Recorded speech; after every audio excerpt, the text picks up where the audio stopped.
There seems to be a controversy in the classic world in regards to the new translation for the Odyssey and the Iliad. The new translator is Emily Wilson, who is the first ever woman who have translated the Odyssey and the Iliad into English. When it comes down to the ideas of translations, there's always going to be debates about how something should be translated or not translated. Some translations use a word-to-word translations, while other translations tend to do like a much more liberal approach to their demographic.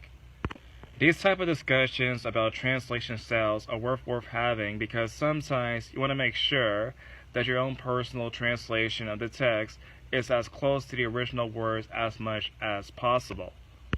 However, I don't necessarily understand the identity politics behind this whole entire campaign for the new translation of the Odyssey and the Iliad.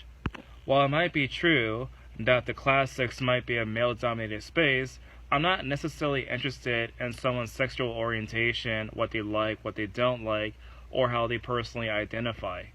I am more concentrated on a person's character based upon their own personal individual worth. In other words, I don't necessarily care if a woman does a translation or a man does a translation. As long as the translation is good, I don't necessarily care one bit about the identity of a person. Now, historically speaking, we do know that Homer was actually performed directly by oral tradition before it was actually written down. Not only that, but also the performers back then would also use kataras. So what exactly is the performance that's done by the new translator on social media? Odysseus sat down to face his wife and said, "Extraordinary woman! The gods have given you the hardest heart.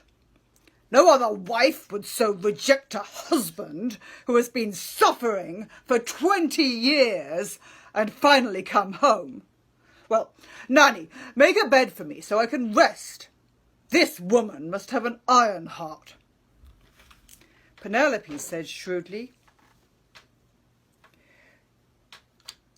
"You, extraordinary man, I am not acting proud or underplaying this big event, but I am not surprised at how you look. You looked like this the day your long oars sailed away." Maybe it's me, but that whole entire performance is absolutely embarrassing, largely because that performance is not necessarily true to the original performances that were done during the Homeric times. Now let's compare that performance to Stanley Lombardo.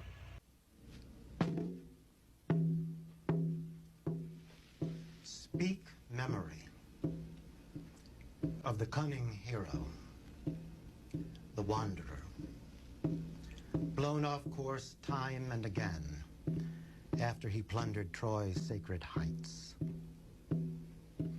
Speak of all the cities he saw, the mines he grasped, the suffering deep in his heart at sea as he struggled to survive and bring his men home, but could not save them, hard as he tried. The fools, destroyed by their own recklessness when they ate the cattle of Hyperion the sun, and that god snuffed out their day of return. Of all these things, speak, immortal one, and tell the tale once more in our time. Between the infusion of identity politics and not necessarily respecting material by not having the actual instrument during the times of the Greeks, it seemed as though that the perfect description about this whole entire controversy to me is probably like woke Homer. When you approach the original material, you had to respect it and not necessarily inject your own personal political issues in the whole entire matter.